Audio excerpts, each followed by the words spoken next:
નમસ્કાર વિદ્યાર્થી મિત્રો, ગત લેક્ચરમાં આપણે ધોરણ 10 માં આવતા ફિઝિક્સના ચેપ્ટરો પૈકી ચેપ્ટર નંબર 10 અને ચેપ્ટર નંબર 11 ની ચર્ચા કરી હતી. ત્યારબાદ હવે આપણે ચેપ્ટર નંબર 12 અને ચેપ્ટર નંબર 13 ની ચર્ચા કરીશું. તો ચેપ્ટર નંબર 10 જે હતું પ્રકાશ, પરાવર્તન અને વક્રીભવન, તેમાં આપણે અરીસાની વાત કરેલી હતી. અરીસાની જે વાત હતી તેમાં અરીસાના સૂત્રો અને લેન્સના સૂત્રોની તારવણી જે છે તે પણ તમે જોઈ ગયા છો, અને જે તમને બોર્ડની એક્ઝામ્સ માટે પણ મહત્ત્વના મુદ્દાઓ હતા તેની આપણે ચર્ચા કરી ન હતી, કેમ કે એ તમને ખૂબ જ સારી રીતે આવડતું હશે તથા તે તમારા ધોરણ 12 સાયન્સમાં ફરીવાર આવશે ત્યારે આપણે ફરીથી એકવાર એની ચર્ચા કરીશું અને એની તારવણી પણ કરીશું. તો અંતર્ગોળ અરીસા માટે મેં જે તમને કીધેલું કે મુખ્ય કેન્દ્ર અને તે અરીસાનું જે કેન્દ્ર હતું પી એટલે કે ધ્રુવ, તે બંને વચ્ચે જ્યારે વસ્તુ હોય ત્યારે એને માત્ર ત્યારે જ આભાસી અને ચત્તુ પ્રતિબિંબ મળતું હતું, બાકી તમામ કિસ્સાઓમાં વાસ્તવિક અને ઉલટું મળતું હતું. તો તે જ રીતે જે મેં તમને એમાં બહિર્ગોળ લેન્સ દોરેલો હતો તે બહિર્ગોળ લેન્સમાં પણ જ્યારે મુખ્ય કેન્દ્ર અને પ્રકાશીય કેન્દ્ર વચ્ચે વસ્તુ હોય ત્યારે એને માત્ર ત્યારે જ આભાસી અને ચત્તુ પ્રતિબિંબ મળે, બાકીના દરેક કિસ્સામાં વાસ્તવિક અને ઉલટું પ્રતિબિંબ મળે છે, તેની નોંધ લેવી. તથા જ્યારે મેં તમને અહીં લેન્સના પાવરની વાત કરેલી, તો લેન્સના પાવરના એકમની અને તે તમામ વાતો આપણે કરેલી, તેમાં એક વસ્તુ ઉમેરવાની એ રહી કે બહિર્ગોળ લેન્સ હોય અને અંતર્ગોળ લેન્સ હોય તો કોનો પાવર કઈ રીતે નક્કી કરવો, તો કે એ સૂત્ર મુજબ 1/f મુજબ જે તમને પાવર મળે તે મુજબ જ લેવાનો હોય છે, પરંતુ બહિર્ગોળ લેન્સનો પાવર ધન લેવામાં આવે છે જ્યારે અંતર્ગોળ લેન્સનો પાવર ઋણ લેવામાં આવે છે. તો ત્યારબાદ હવે આપણે ધોરણ 10 માં પ્રકરણ નંબર 12 જે વિદ્યુત હતું તેની ચર્ચા કરીશું. તો તેમાં સૌપ્રથમ તો કે વિદ્યુત ભાર. વિદ્યુત ભાર શું છે? તો કે વિદ્યુત ભાર જે છે તે મૂળભૂત કણો જેને આપણે માનીએ છીએ ઇલેક્ટ્રોન, પ્રોટોન અને ન્યુટ્રોન, તો એ જે કણો છે તેના આંતરિક ગુણધર્મને આપણે વિદ્યુત ભાર કહેતા હોઈએ છીએ. અને વિદ્યુત ભાર મુખ્યત્વે બે પ્રકારના હોય છે, એક ધન વિદ્યુત ભાર અને બીજો ઋણ વિદ્યુત ભાર. ત્યારબાદની વાત કરીએ તો કે વિદ્યુત પ્રવાહ. તો વિદ્યુત પ્રવાહ કોને કહેવાય? તો ત્યાં મેં તમને જો અહીં આ વખતે આ લેક્ચરમાં આપણે જે મહત્વની જે વ્યાખ્યાઓ છે તે વ્યાખ્યાઓનો પણ અહીં ઉલ્લેખ કરેલો છે. તો તે તમે તમારી ફેરબુકમાં અથવા તો કે રફ બુકમાં તમે ક્યાંક નોંધી શકો છો, જેથી કરીને તમે એનાથી વાકેફ થાઓ. તો અહીં વિદ્યુત પ્રવાહ જે છે તેની વ્યાખ્યા મેં શું કીધું છે, તો કે વાહકના કોઈ પણ આડછેદમાંથી એકમ સમયમાં પસાર થતા વિદ્યુત ભારના ચોખ્ખા જથ્થાને વિદ્યુત પ્રવાહ કહે છે. કોને કહેવાશે? તો કે વાહકના કોઈ પણ આડછેદમાંથી એકમ સમયમાં પસાર થતા વિદ્યુત ભારના ચોખ્ખા જથ્થાને શું કહેવાશે? તો કે વિદ્યુત પ્રવાહ કહે છે. તો અહીં જુઓ તમે આડછેદમાંથી, આડછેદ કોને કહેવાય? તો કે એનું હું તમને ઉદાહરણ આપીશ. તો કે આ કોઈક નળાકાર છે, જો આમાંથી વિદ્યુત પ્રવાહ પસાર થતો હોય, આપણો જે ઘરમાં અથવા અન્ય જગ્યાએ જે કેબલ હોય છે કે જેમાંથી વિદ્યુત પ્રવાહ પસાર થતો હોય છે, તો અંદર તાંબાનો તાર હોય છે, તે વાહક તાર ગણાય. અને તે વાહક તાર જનરલી ગોળ આડછેદ, ગોળાકાર આડછેદનો જ હોય છે, એટલે કે વર્તુળાકાર આડછેદ હોય છે. આડછેદ કોને કહેશું? તો કે હું જો આને વચ્ચેથી કટ કરી નાખું અને જે ભાગ મને સામો દેખાય તે શું થશે? આડછેદ. તો મેં આને કટ કર્યો તો આ જે સામેનો ભાગ છે એ તમને કેવો દેખાશે? વર્તુળાકાર. તો આ ભાગમાંથી એટલે કે ઊભા આડછેદમાંથી એકમ સમયમાં એટલે કે 1 સેકન્ડમાં જેટલો વિદ્યુત ભારનો જથ્થો પસાર થાય એને શું કહેવાય? તો કે એને કહેવાશે વિદ્યુત પ્રવાહ. તો કે I q ના છેદમાં t. q એટલે વિદ્યુત ભાર અને સ્મોલ t એટલે સમય, અને જે કેપિટલ I છે એ સંજ્ઞા વિદ્યુત પ્રવાહ માટે લેવામાં આવે છે. અને q તમે એવું પણ લખી શકો n × e/t. n શું છે? n છે સંખ્યા. કોની? તો કે વિદ્યુત ભારની વાત કરીને આપણે, તો કે વિદ્યુત ભાર તો કે ટોટલ જેટલા ઇલેક્ટ્રોન એમાંથી પસાર થયા જે વાહક તારના આડછેદમાંથી, એ બધા જ ઇલેક્ટ્રોનના વિદ્યુત ભારોનો શું કરવો પડશે? આપણે નંબર સાથે ગુણાકાર. એટલે કે ઇલેક્ટ્રોન જે છે એનો વિદ્યુત ભાર ગુણ્યા જેટલા ઇલેક્ટ્રોન એમાંથી પસાર થયા છે બધા જ ઇલેક્ટ્રોનોની ગણતરી કરી લેવાની. એની જે સંખ્યા છે તો અહીં n શું થઈ જાય? q. એટલે n/t એટલે અહીં n જે છે તે હોય છે સંખ્યા, e છે એ ઇલેક્ટ્રોનનો વિદ્યુતભાર છેદમાં t અને એનો એકમ શું થાય તો કે વિદ્યુતભારનો એકમ છે કુલમ અને સમયનો એકમ છે સેકન્ડ અને એને સંજ્ઞામાં જો દર્શાવવું તો કેપિટલ C ના છેદમાં સ્મોલ s સેકન્ડ જે છે સમયનો એકમ છે સ્મોલ s સેકન્ડ બરાબર છે અને એને તમે જો આવી રીતે ન દર્શાવો તો તમે એને એમ્પિયર પણ કહી શકો છો અને એમ્પિયરને કેપિટલ A વડે દર્શાવવામાં આવે છે જે એમ્પિયર જે એકમ આપવામાં આવેલો છે તે વૈજ્ઞાનિકના માનમાં રાખવામાં આવેલો છે જે વૈજ્ઞાનિકનું નામ હતું એન્ડ્રે મેરી એમ્પિયર એના માનમાં એમ્પિયર એકમ રાખવામાં આવે છે તો અહીં તમને એમ્પિયરની પણ અમે વાત કરેલી છે તો કે એમ્પિયર તો એક એમ્પિયર કોને કહેવાય તો કે એક એમ્પિયર જો તમારે જાણવું હોય કોને કહેવાય તો એ આ વ્યાખ્યા ઉપરથી ખબર પડી જાય તો આ વ્યાખ્યા ઉપરથી તમારે જો કેવું હોય એક એમ્પિયર કોને કહેવાય તો કે અહીં વ્યાખ્યામાં જો I જે છે એ વિદ્યુત પ્રવાહ દર્શાવે છે વિદ્યુત પ્રવાહ 1 એમ્પિયર ક્યારે તમને મળે તો કે અંશ અને છેદ બંને એકમ હોય એટલે કે એક હોય તો જ તમને મળે તો આ શું છે તો કે આ તો છે વિદ્યુત ભાર એટલે કે 1 કુલમ વિદ્યુત ભાર હોય અને સમય કેટલો હોય 1 સેકન્ડ તો જે કંઈ પ્રવાહ મળશે કેટલો હશે 1 એમ્પિયર એટલે કે વાહક તારના કોઈ પણ આડછેદમાંથી જો 1 સેકન્ડમાં 1 કુલમ જેટલો વિદ્યુત ભાર પસાર થતો હોય તો તેમાંથી 1 એમ્પિયર વિદ્યુત પ્રવાહ પસાર થાય છે તેમ કહેવાય અને તેનો એકમ છે આપણે વાત કરીએ એના જેમ એમ્પિયર પણ એમ્પિયરને મિલી એમ્પિયર અથવા માઇક્રો એમ્પિયર એટલે કે એના નાના એકમોમાં પણ ઘણીવાર આપણે દર્શાવતા હોઈએ છીએ તો મિલી એટલે તો કે 10⁻³ ઘાત એટલે કે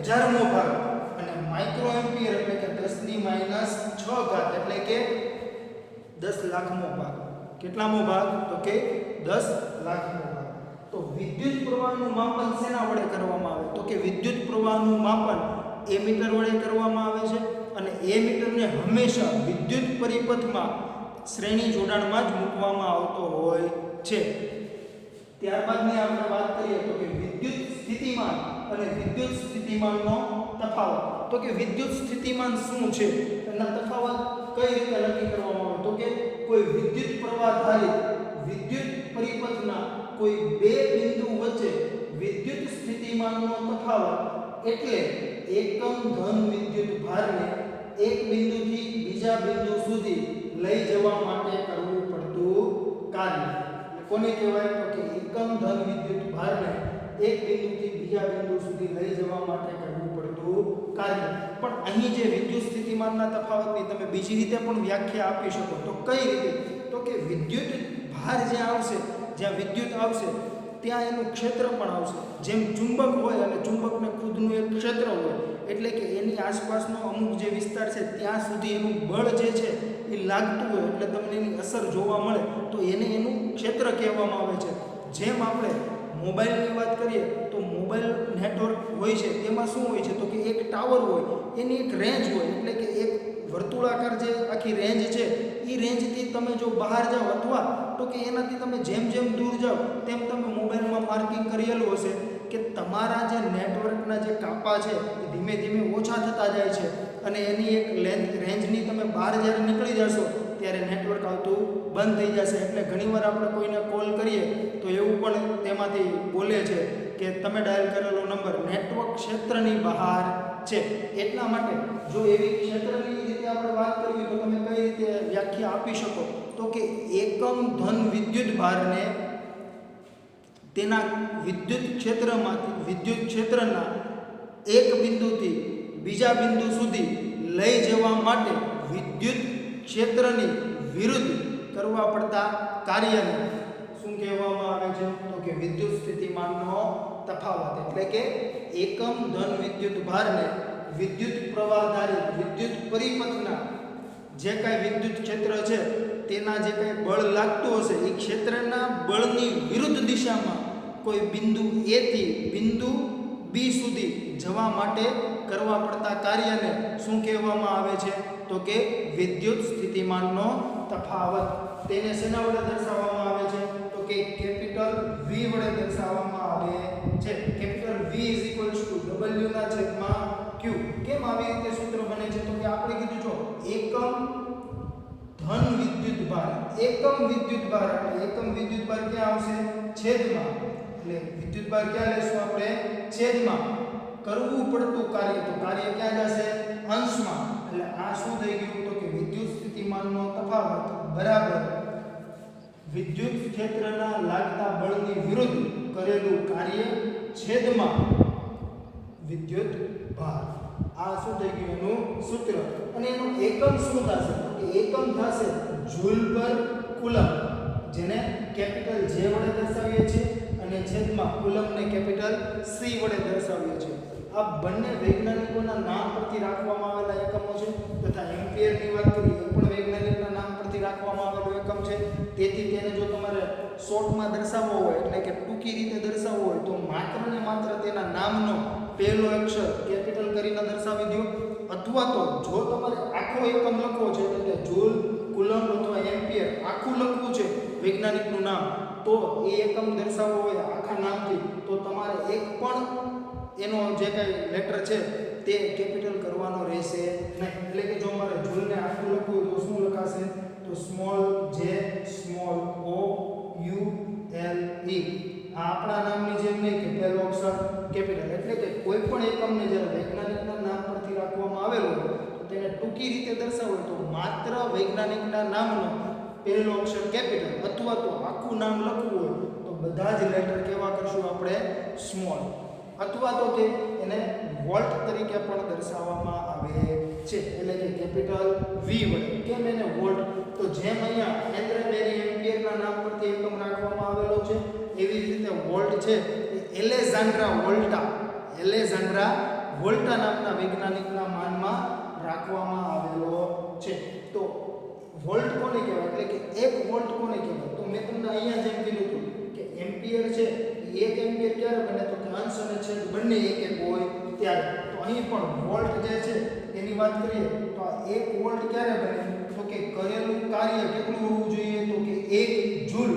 અને વિદ્યુત ભાર જે છે એ કેટલો હોવો જોઈએ? તો કે 1 કુલમ.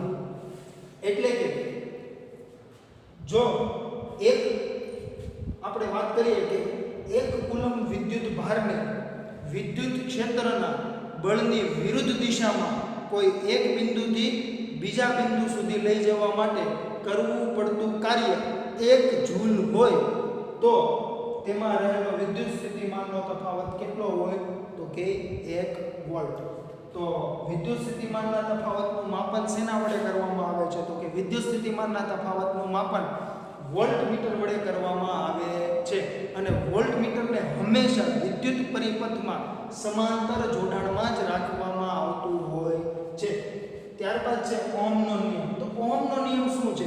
તો ઓહમનો નિયમ જે છે તે તમે જ્યારે ધોરણ 11 સાયન્સમાં આવશો ત્યારે ધોરણ 11 સાયન્સમાં તમે ઓહમના નિયમનો પ્રયોગ પણ કરશો. એટલે કે ઓહમે જે કીધેલું છે કે અચળ તાપમાને વાહક તારમાંથી પસાર થતો વિદ્યુત પ્રવાહ તે વાહક તારના બે છેડા વચ્ચેના વિદ્યુત સ્થિતિમાનના તફાવતના સમપ્રમાણમાં હોય છે. એટલે કે શું થયું? તો કે વિદ્યુત પ્રવાહ અને વાહક તારના બે છેડા વચ્ચેનો વિદ્યુત સ્થિતિમાનનો તફાવત બંને એકબીજાના સમપ્રમાણમાં હોય છે. એટલે મેં અહીંયા દર્શાવેલું છે કે V proportional to I. આને શું વચાય? proportional to એટલે કે ચલે છે.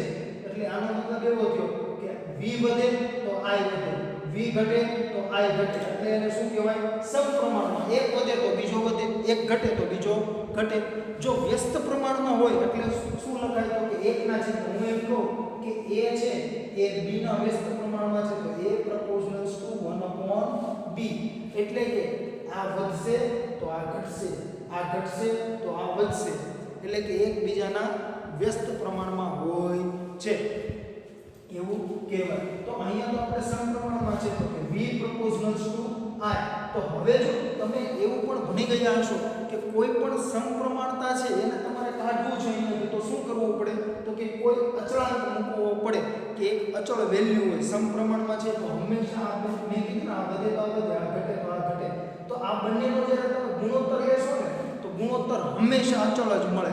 એટલે કે હું એમ કહું કે આ 5 છે ને આ 10 છે તો હું આને 10 કરીશું તો આ કેટલું થઈ જશે 20 થઈ જશે કેમ કે આ બમણા થયા તો આ પણ બમણા થાય ને તો 10 ભાગ્યા 20 કેટલા આવે 1/2 અને પહેલા શું હતું 5 અને 10 હતા તો 5 ભાગ્યા 10 પણ શું આવે 1/2 એટલે હંમેશા કેવું હશે અચળ એટલે v ના છેદમાં i બરાબર આપણે શું લખેલું છે r જ્યાં r છે એ શું હોય છે અચળાંક એટલે સૂત્ર બને છે તમારું v ir જેનો તમે ઉપયોગ પણ કરેલો હશે ધોરણ 10 માં તો આ v ir છે ત્યાં v શું હોય વિદ્યુત સ્થિતિમાનનો તફાવત i શું હોય તો કે વિદ્યુત પ્રવાહ અને r જે છે એ શું છે તો કે મેં તમને અહીંયા કીધું વાહકતાના બે છેડા વચ્ચેના વિદ્યુત સ્થિતિમાનના તફાવતના સમપ્રમાણમાં હોય છે તો આજે વાહક તાર માટે આજે r છે એ અચળાંક છે જે એનો અવરોધ ગણવામાં આવતો હોય છે ત્યારબાદ મેં તમને જો અહીં અવરોધની વ્યાખ્યા પણ આપેલી છે કે જ્યારે વાહકમાંથી વિદ્યુત પ્રવાહ પસાર થાય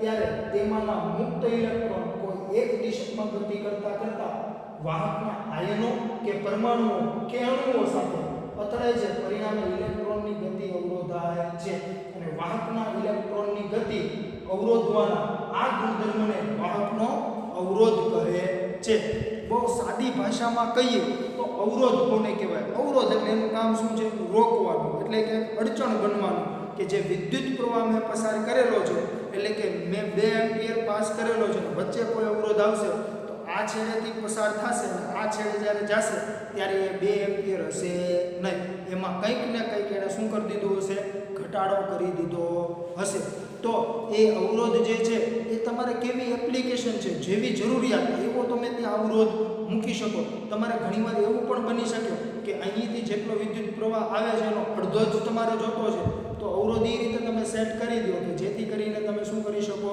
તો કે પ્રવાહ જે છે તે બહારની સાઈડ ઓછો જશે જેથી કરીને તમારા જે વીજ ઉપકરણો છે એ ઉડી જશે નહીં એટલે કે બળી જશે નહીં અને તમારા વીજ ઉપકરણો ખૂબ સારી રીતે ચાલી શકે તમારા જે ઘરના વીજ ઉપકરણો છે તેમાં તમે સ્ટેબિલાઇઝર જોયું હોય જેમ કે જે જૂના જે ફ્રીજો હતા જૂના જે ટીવી હતા તેને સ્ટેબિલાઇઝર સાથે કનેક્ટ કરવામાં આવતા હતા શું કરવા તો કે સ્ટેબિલાઇઝર જે છે તે શું કામ કરે છે તો કે વિદ્યુત પ્રવાહને સ્ટેબલ કરે છે એટલે કે એને એક ધારો રાખે છે જ્યારે વિદ્યુત પ્રવાહનો વધઘટ થતો હોય એટલે કે જ્યારે વીજળી છે એમાં પાવર વધઘટ થતો હોય એટલે કે વિદ્યુત સ્થિતિમાનનો તફાવત વધઘટ થતો હોય ત્યારે જે તમારા જે વીજ ઉપકરણો છે એ સહી સલામત રહે એની આઈસી ઉડે નહીં એટલા માટે તો અવરોધની વાત કરીએ તો અવરોધનું સૂત્ર શું છે તો કે R = V/I એટલે કે વિદ્યુત સ્થિતિમાનનો તફાવત છેદમાં વિદ્યુત પ્રવાહ તો આનો એકમ શું છે વોલ્ટ અને આનો એકમ શું છે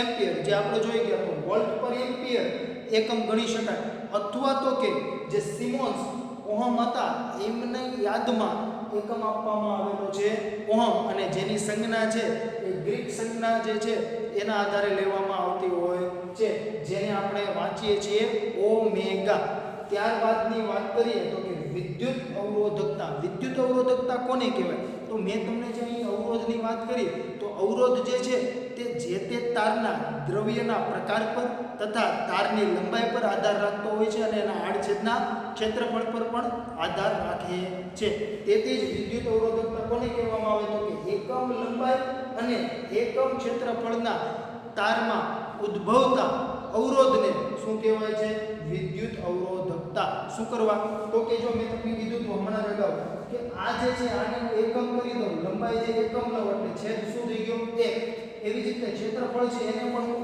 1 એકમ લઈ લઉં તો વધેલું શું છે માત્ર ને માત્ર r એટલે કે જે કાંઈ અવરોધ હશે એ જ મારી શું થઈ જશે અવરોધકતા એટલે કે એકમ લંબાઈ અને એકમ ક્ષેત્રફળના તારમાં ઉદ્ભવતા અવરોધને શું કહેવાય તો કે જે તે તારની વિદ્યુત અવરોધકતા કહે છે ત્યારબાદની વાત કરીએ તો તમારે આ ચેપ્ટરમાં શ્રેણી જોડાણ અને સમાંતર જોડાણ આવતું હતું તો કે શ્રેણી જોડાણ કોને કહેવાય અને સમાંતર જોડાણ કોને કહેવાય તો એની આપણે વાત કરીએ તો શ્રેણી જોડાણમાં શું હોય છે તો કે શ્રેણી જોડાણમાં અવરોધોને એવી રીતે ગોઠવવામાં આવતા હોય છે જેથી કરીને એક અવરોધનો છેડો બીજા અવરોધના છેડા સાથે જોડાયેલો રહે અને વિદ્યુત પ્રવાહ જે તેમાંથી પસાર થાય છે તે વિદ્યુત પ્રવાહ હંમેશા દરેક અવરોધમાંથી સમાન વહન પામતો હોય છે જેને શું કહેવામાં આવે છે તો કે શ્રેણી જોડાણ એટલે કે શ્રેણી જોડાણમાં જે હું એમ કહું કે મારે 3 અવરોધ અથવા 2 અવરોધ લેવા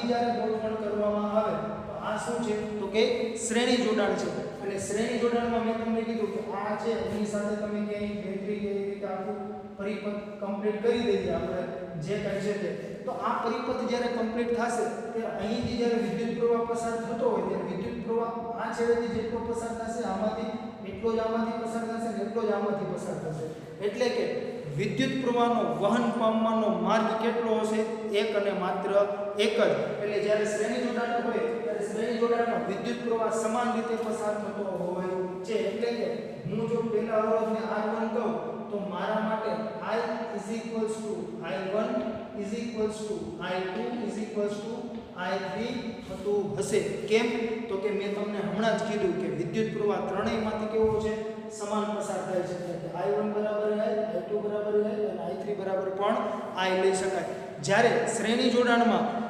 વિદ્યુત સ્થિતિમાનનો તફાવત છે એ શું હોય તો કે અવરોધ એક જે છે R1 એમાંથી વિદ્યુત સ્થિતિમાનનો તફાવત V1 આના માટે V2 અને આના માટે V3 હોય તો ત્રણેયનો જે સરવાળો છે એ કેટલો થાય તો કે કુલ વિદ્યુત સ્થિતિમાનના તફાવત જેટલો હોય છે એટલે કે વિદ્યુત સ્થિતિમાનનો તફાવત સમાન હોતો નથી તો આ જે છે આ બંને ઉપરથી તમને શ્રેણી જોડાણનું સૂત્ર મળતું હતું કઈ રીતે તો કે હમણાં મેં તમને કીધું હતું કે V શું લખાય I R તો I R છે હું આને સિરીઝ માટે લઉં છું શ્રેણી જોડાણને ઇંગ્લિશમાં કહેવાય સિરીઝ તો સિરીઝ જે છે સિરીઝ માટે S લખીએ તો કે અહીં જે છે આ સમતુલ્ય એ કેટલો હશે તો કે I ને કીધું I જે છે દરેકમાંથી જેટલો પસાર થાય એ બધાને શું કહીએ છીએ I અને V છે તો અહીંયા V જે છે એ શું હોય છે તો કે V1 V2 V3 તો એના માટે આપણે જો સૂત્ર લેવું હોય તો હું V1 બરાબર શું લખી શકું તો કે V1 બરાબર I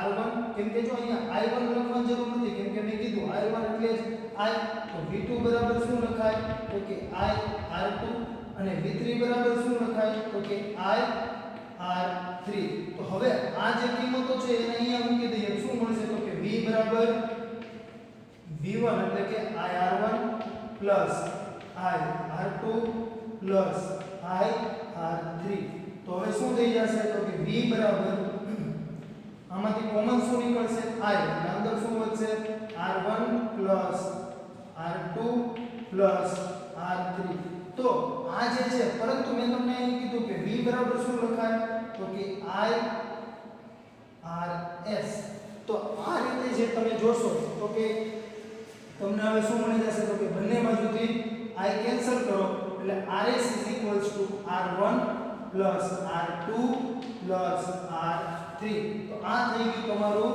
શ્રેણી જોડાણનું સૂત્ર જે R શું લેતા તમે R1 R2 R3 એટલે કે જ્યારે શ્રેણી જોડાણ હોય ત્યારે તમે શું કહેતા તો કે બધા જ અવરોધોનો સરવાળો કરી દો એટલે તમને પરિપથનો સમતુલ્ય અવરોધ મળી જાય તો એ જ રીતે સમાંતર જોડાણ શું છે તો કે સમાંતર જોડાણ એકદમ આના કરતાં ઉલટું છે મેં તમને આમાં કીધું કે બધા જ જે કઈ અવરોધો છે બધામાંથી સમાન વિદ્યુત પ્રવાહ પસાર થતો હોય કેમ તો કે વિદ્યુત પ્રવાહના વહનનો માર્ગ હંમેશા કેવો હશે એક અને સમાન વિદ્યુત પ્રવાહ પસાર થાય જ્યારે સમાંતર જોડાણ હોય ત્યારે એક વસ્તુ ખાસ યાદ રાખજો કે ત્યાં વિદ્યુત પ્રવાહ સમાન નહીં હોય ત્યાં શું સમાન હશે તો કે વિદ્યુત સ્થિતિમાનનો તફાવત સમાન હશે અને વિદ્યુત પ્રવાહને વહન પામવા માટે ઘણા બધા માર્ગો હશે એટલે કે આપણે એને જોઈએ તો કે આપણે વાત કરીએ છીએ તો હું અહીં ત્રણના જ અવરોધની વાત કરીએ અત્યારે ફરીથી તો આવી રીતે અવરોધને હું જોડી દઉં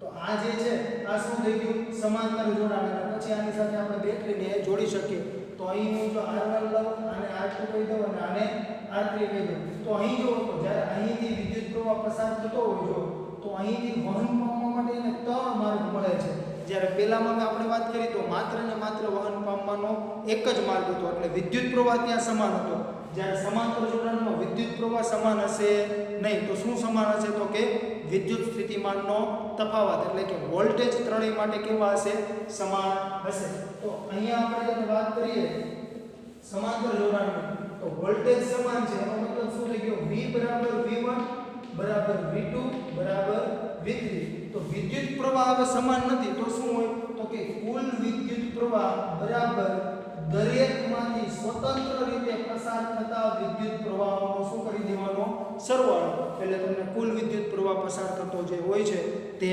મળશે. તો I શું થઈ જશે I1 I2 I3. હવે આપણે ફરી પાછા સૂત્રની વાત કરીએ તો મેં તમને કીધું કે I IR લખાય, પણ હવે અહીંયા શ્રેણી જોડાણની વાત નથી થતી, સમાંતર જોડાણની વાત થાય છે. સમાંતર જોડાણને ઇંગ્લિશમાં કહેવાય પેરેલલ, એટલે કે સમાંતર એટલે પેરેલલ. એટલે હું અહીંયા એને P વડે દર્શાવું છું, એટલે કે આ સમતુલ્ય અવરોધ જે મળશે એ અવરોધ કોનો હશે તો કે પેરેલલ. તો કે આ V IRP. તો અહીં જે છે V, તો V ની વાત કરીએ તો મેં કીધું વોલ્ટેજ બધામાં સરખા છે, પણ I જે છે એ શું છે I1 I2 I3. તો આ બંને ઉપરથી લખવું હોય તો શું લખાય તો કે I બરાબર તો આવું છે, તો કે આપણે સૂત્રથી વાત કરી હોય તો અહીં આના ઉપરથી V/RP થઈ ગયું. હવે જે છે અહીંયા I ની વાત કરીએ તો I એટલે તો અહીંયા સૂત્ર મૂકી દઈએ તો કે V/RP. તો અહીં I1 છે તો આ જ સૂત્ર મુજબ જે V IR જે છે આપણે ક્યાંથી લખેલું તો કે V IR એટલે I V/R. આના પરથી લખેલું છે. તો V/RP લખાશે. I બરાબર શું લખાશે તો કે V/R1. કેમ મેં અહીંયા V1 નથી લીધું તો કે બધા માટે વોલ્ટેજ તો કેવા છે સમાન છે, એટલે V/R2. I3 માટે શું લખાશે તો કે V/R3. હવે જો તો ત્રણેયના અંશમાંથી V ને કોમન કાઢી લો અને અહીંયા પણ V છે, તો એ સામસામા શું થઈ જશે કેન્સલ થઈ જશે. તો તમને શું મળશે 1/RP = 1/R1 plus 1/R2 plus 1/R3. તો આ જે છે એ તમારું શું થઈ ગયું તો કે સમાંતર જોડાણનું સૂત્ર બની જશે. તો જો તો જ્યારે શ્રેણી જોડાણનું સૂત્ર હતું, શ્રેણી જોડાણનું સૂત્ર શું છે તો કે R1 R બરાબર R1 plus R2 plus R3. તો આ સૂત્ર અને આ સૂત્ર આ બેમાં ફરક શું છે તો કે અહીંયા જો સમતુલ્ય અવરોધ જે છે સિરીઝનો સમતુલ્ય અવરોધ અને આ જે પેરેલલ છે એટલે કે સમાંતર જોડાણનો સમતુલ્ય અવરોધ એ શું હોય છે તો કે આ બધાના સરવાળાથી મળે છે. અને આ બધા ક્યાં છે તો આમાં છેદમાં નથી અંશમાં છે, અને અહીંયા બધા સરવાળાથી જ મળે છે, પણ બધાના વ્યસ્ત છે એટલે કે બધા છેદમાં છે. તો આનો મતલબ એવો થયો કે જ્યારે શ્રેણી જોડાણ હશે ત્યારે ત્રણેય વ્યક્તિગત અવરોધો કરતા જે સમતુલ્ય અવરોધ છે એનું મૂલ્ય હંમેશા કેવું હશે મોટું હશે, અને અહીંયા જે છે એ સમતુલ્ય અવરોધો કરતા એનું મૂલ્ય મોટું હશે નહીં. તો આ વાત થઈ સમાંતર જોડાણની. સમાંતર જોડાણ અને શ્રેણી જોડાણ બાદ તમારે આ ચેપ્ટરમાં વિદ્યુત પ્રવાહની તાપીય અસર આવતી હશે.